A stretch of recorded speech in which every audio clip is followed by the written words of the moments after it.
Hey everybody, welcome to yet another World of Tanks replay. I have obviously made a very poor life decision and not reinstalled the game, but updated it. I hadn't played it since, I want to say, early February, and so this is my first chance to get to grips with 9.6.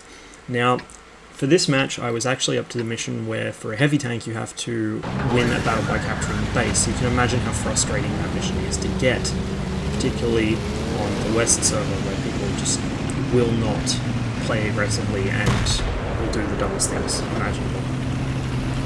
Either way, for much of the heavy tank missioning, I decided to bring the IS-7. A couple reasons, which will mostly become apparent during the course of this match. But the IS-7 is just a good solid choice if you're going to play a heavy tank, particularly on West, where a lot of the players kind of get to tier 10 and then just never ever play anything again. So playing a tier 8 is asking to be thrown into a tier 10 match. Playing a tier 9, why penalise yourself when you can just bring a 10 instead?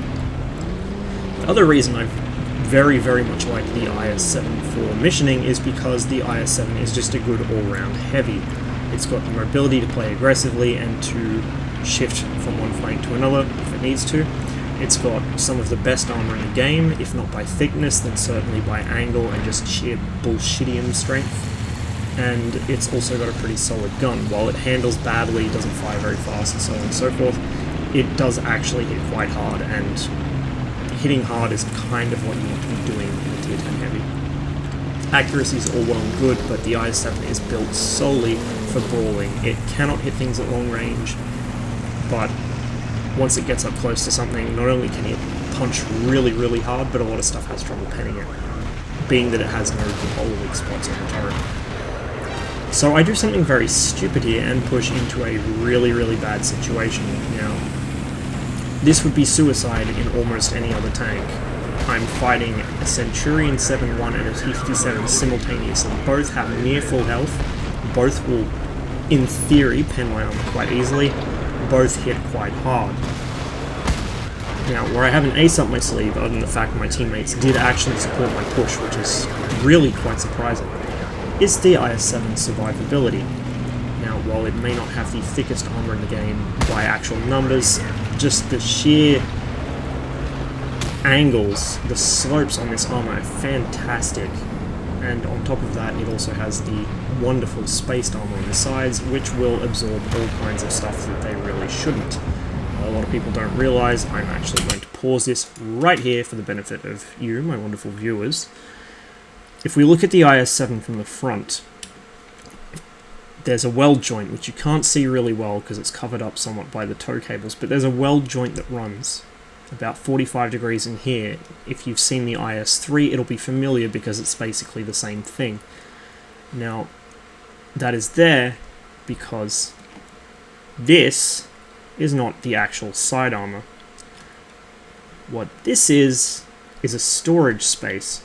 The actual side armor, if we look at the back of the tank, curves in around here and then down. So really, if you want to hit an IS-7 from the side, you aren't trying to pen a flat surface there, you're trying to pen at what is almost an auto bounce angle. And it'll just bounce down. If you're lucky, it might damage the tracks. More often than not, it'll just bounce straight off and do nothing. So that's also something to consider when you're shooting an IS-7 from the back quarter like this. If it goes in that triangle sort of shape there, or from the front even, if it goes in there, it's probably going to bounce. The other thing worth noting is that you can shoot this upper surface here. Obviously the angle's much better, there's no spacing there, but it's a pretty decent angle still. It looks like nearly 50 degrees, I want to say. And it's also quite thick. So IS-7s are just not fun to shoot at. If you're going to shoot at the side of an IS-7, you probably want to be aiming either very low or just for this narrow strip here. If you hit the sides of the turret more often than not, you'll bounce off, because although the sides of the turret aren't very thick, the profile on it is very, very steeply sloped. So yes, the IS-7 is an excellent brawler for that reason. And of course the tank's one real frontal weak spot, this lower front plate, is surprisingly bouncy. It's quite thick, as you can tell. If I can just zoom in the camera enough. It's very thick, actually. And not only the thickness, but the slope on it's quite good, and it's quite small when viewed from certain angles. So the IS-7 is one of the strongest brawling tanks in the game for that reason, also for the reason it has no weak spots, really, on the turret. If you have a very, very high pen gun, we're talking like a tier 10 TD gun firing gold, you might be able to pen the turret cheeks either side of the gun mantlet, where it's kind of almost vertical, but you'll be really pushing your luck to even hit that at anything other than point blank range. And of course the cupolas, what cupolas? They're just hatches.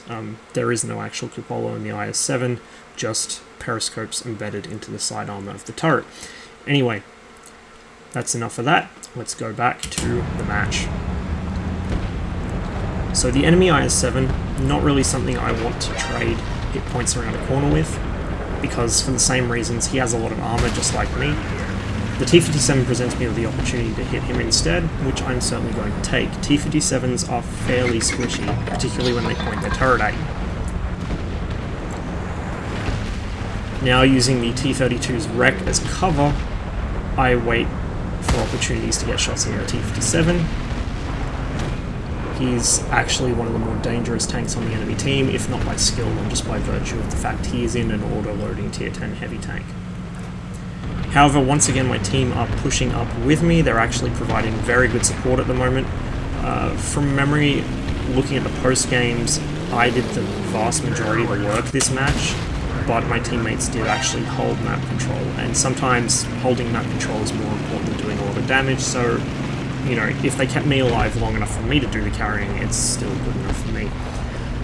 At this point, I decided to just push on the Indian Panzer since the IS-7's hooked on the corner with all my teammates fighting him and the T-57's not doing much better.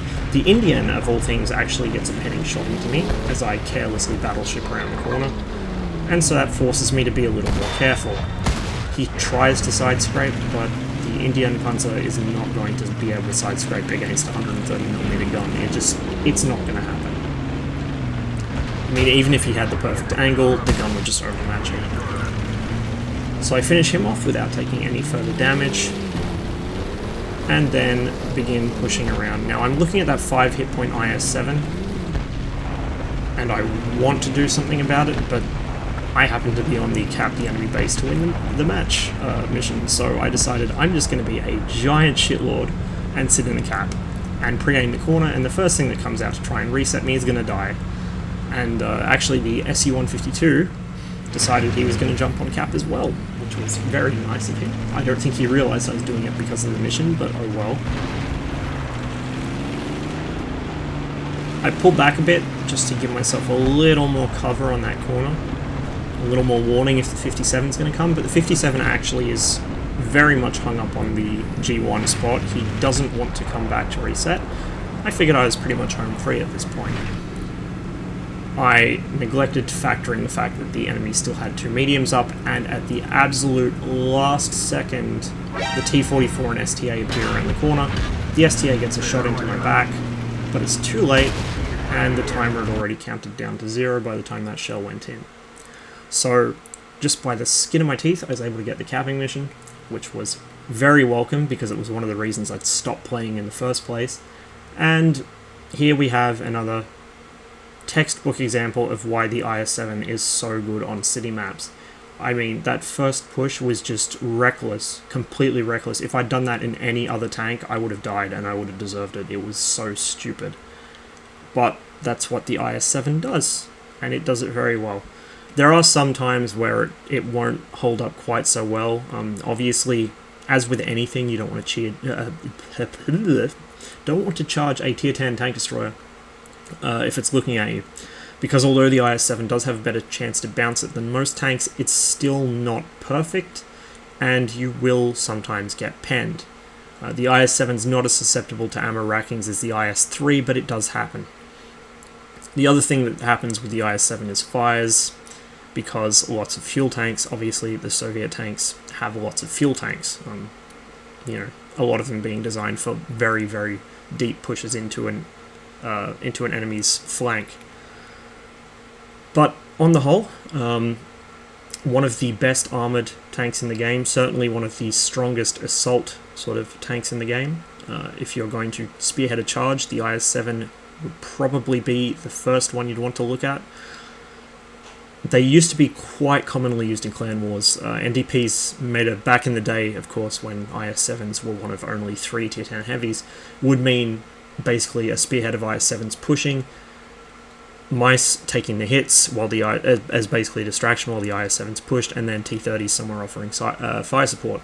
Now, we did actually bring IS-7s back somewhat with the little NDP Reconquista that happened when the European Clan Wars map was being taken down, but they've never quite regained the popularity they used to have in Clan Wars, partly because there wasn't a lot of choice back then, but also because there was less power creep, and the IS-7 was just ideal for the kind of fast pushes that people made.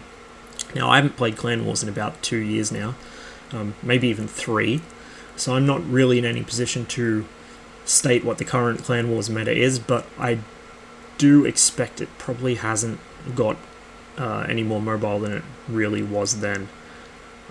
I do know that for at least some period, goons on the Southeast Asian server were saying that people were using medium tanks as their primary attacking force, which is interesting, and we certainly used a lot of mediums back in NDP, both the first and second times around.